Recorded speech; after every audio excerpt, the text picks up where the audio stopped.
सिर्फ 17 रुपए का शेयर और उस पर अडानी का ठप्पा। पैनी स्टॉक के मार्केट में इस वक्त सबसे बड़ी हलचल मची है दोस्तों। अडानी ग्रुप से जुड़ी एक ऐसी कंपनी में जिसके 58% शेयर अकेले प्रमोटर्स और बड़े निवेशकों की जेब में है। क्या ये 17 रुपए का दाव आम निवेशकों को रातों रात लखपति बनाने जा रहा है? आइए जानते हैं इस शेयर का पूरा गणित क्या है। नमस्कार, मैं हूं आपके साथ संध्या बिष्ट और आप देख रहे हैं the economic times Hindi. Jaiprakash power venture यानी कि जेपी पावर के शेयर में पिछले 6 महीने में करीब 15% की तेजी नजर आई है दोस्तों। जयप्रकाश पावर वेंचर लिमिटेड के शेयर में 17 रुपए के लेवल पर ट्रेंड कर रहे हैं और इस पावर स्टॉक ने 6 महीने में 15% रिटर्न दिया था। अब इसके बावजूद निवेशकों के बीच ये सवाल बना हुआ है कि जयप्रकाश एसोसिएटेड की हिस्सेदारी अडानी पावर के पास जाने के बाद जेपी पावर के शेयर में उस तरह की तेजी क्यों नहीं आई जिसके बाजार के एक हिस्से को उम्मीद लग रही थी। अब बता दें कि जेपी पावर के मौजूदा पावर प्लांट, कैपिटल, कोयला खदान, पावर खरीद समझौते और साथ ही अडानी पावर की मौजूदगी को देखते हुए आगे की जो संभावनाएं हैं जरूर बनी हुई हैं। लेकिन इन्हें समझने के लिए कंपनी की जो मौजूदा कमाई है, भविष्य की परियोजना को अलग अलग देखना बहुत जरूरी है दोस्तों।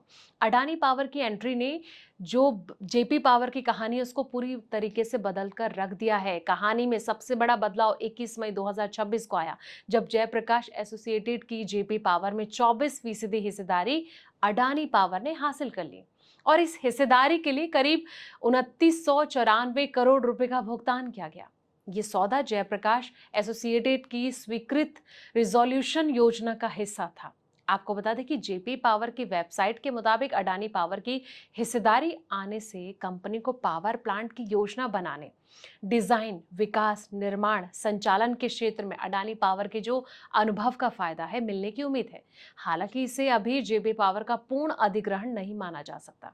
अडानी पावर के पास फिलहाल 24% हिस्सेदारी है और इसलिए निवेशकों को अडानी कनेक्शन को संभावित भविष्य के उत्प्रेरक के तौर पर देखना चाहिए, ना कि ये मान लेना चाहिए कि कंपनी में तुरंत बड़े पैमाने पर नई क्षमता जुड़ने वाली है दोस्तों। अब शेयर होल्डिंग में आम निवेशकों की हिस्सेदारी तेजी से बढ़ती नजर आ रही है। जी हाँ, जेपी पावर की शेयर होल्डिंग पैटर्न में जून 2026 तक बड़ा बदलाव देखने को मिल सकता है।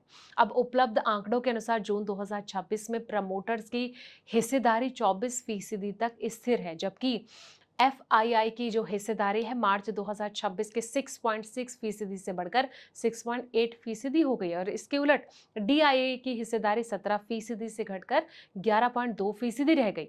अब सबसे बड़ा बदलाव पब्लिक यानी कि गैर संस्थागत हिस्सेदारों में आया है, जो कि मार्च 2026 के 52.4% से बढ़कर जून 2026 में 58.1% हो गई है। इसका मतलब है कि जून तिमाही तक आम निवेशकों और गैर संस्थागत निवेशकों के पास कंपनी के करीब 58% शेयर पहुंच चुके हैं। इसे जेपी पावर में आम निवेशकों की बढ़ती भागीदारी के संकेत के तौर पर देखा जा सकता है। हालांकि तकनीकी रूप से पब्लिक श्रेणी में सिर्फ छोटे खुदरा निवेशक ही शामिल नहीं होते, इसलिए पूरे 58.1% को केवल छोटे निवेशकों की हिस्सेदारी मानना सही नहीं होगा। फिर भी मार्च 52.4% से जून में 58.1% तक की तेजी नजर आई। कंपनी के शेयर में गैर संस्थागत हिस्सेदारी काफी बड़ी है। जेपी पावर जो है कोई इंजीनियरिंग या फिर निर्माण कंपनी नहीं है जहां ऑर्डर बुक कंपनी के भविष्य में राजस्व का मुख्य आधार होते हैं।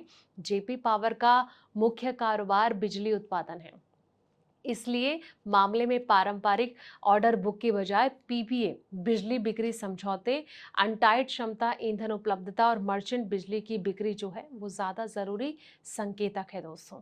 ये रिपोर्ट आपको कैसी लगी? और जब भी आप ऐसे स्टॉक में की तलाश करें, निवेश करने की सोचें, तो एक बार अपने फाइनेंशियल एडवाइजर से जरूर सलाह मशवरा करें, उसके बाद ही आपको दाव लगाना चाहिए। रिपोर्ट के बारे में जानकारी आप जरूर दें कमेंट बॉक्स में। फिलहाल ऐसे ही पल पल के अपडेट्स के लिए आप देखते रहें एटी हिंदी।